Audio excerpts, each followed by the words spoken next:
Probably not that one, let's be honest. It's why the space or universe is cool.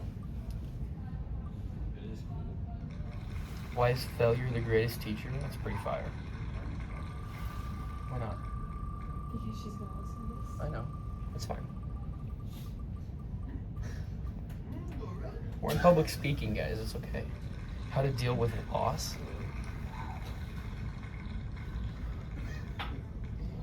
I am going to do the topic, why failure is the greatest teacher. Business. Now, we'll do...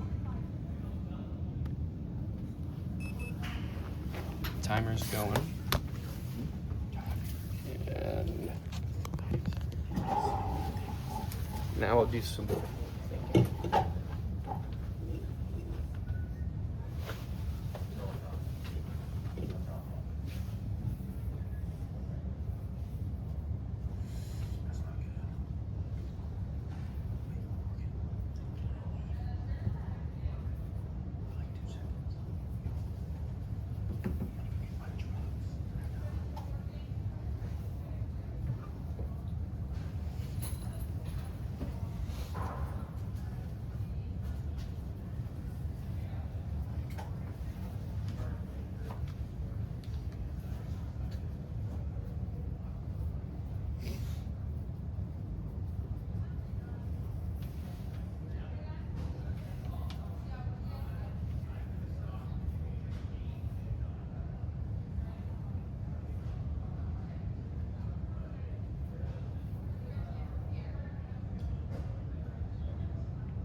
Now we're going to set up the 3-minute timer.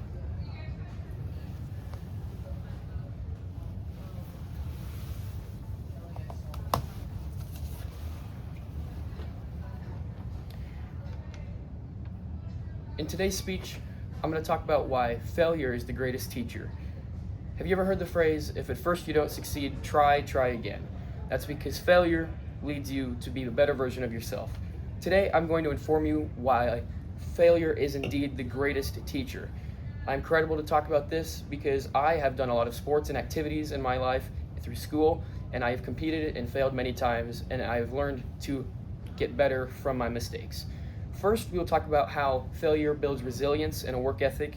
Next, we'll talk about how to learn from the past and get stronger from it. First, or now that we know what we're going to talk about, let's transition into talking about resilience. Resilience is built after you fail and you don't succeed and you continue to do the thing you were doing in the first place.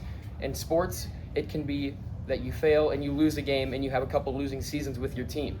But resilience is built on trusting yourself and others likewise in team efforts, and it builds a work ethic and a constant pursuit for greatness. Now that we know how resilience is built throughout the process of failure, let's look at what it can teach you, learning from the past and becoming stronger through it all. You can learn from the past and from your past mistakes. For example, if you are, say, baking, which is something that is following a recipe, if you do something wrong and you try and make a substitution with a different ingredient for another one and it doesn't work, well, now you know what not to do and what you can do better in the future. For example, if you don't decide to brown the butter instead of actually just putting it straight into the blender or the mixer or any sort of utensil that you're using when you're cooking, you can learn to be better from that, and it's something small like that that can lead you to do just the right thing when baking requires really any one mess up to mess up the entire result. Now that we know that it can make you learn from the past and make you stronger from it all, today we talked about how failure is the greatest teacher. First, we talked about how it can build resilience and how it can increase your work ethic. Next, we talked about how it helps you learn from the past and become stronger through it all. And when you hear people say, if at first you don't succeed, try again, they mean it, because if at first you don't succeed, when you continue to try, you can build resilience, get stronger, and pursue greatness even better. Thank you all for listening.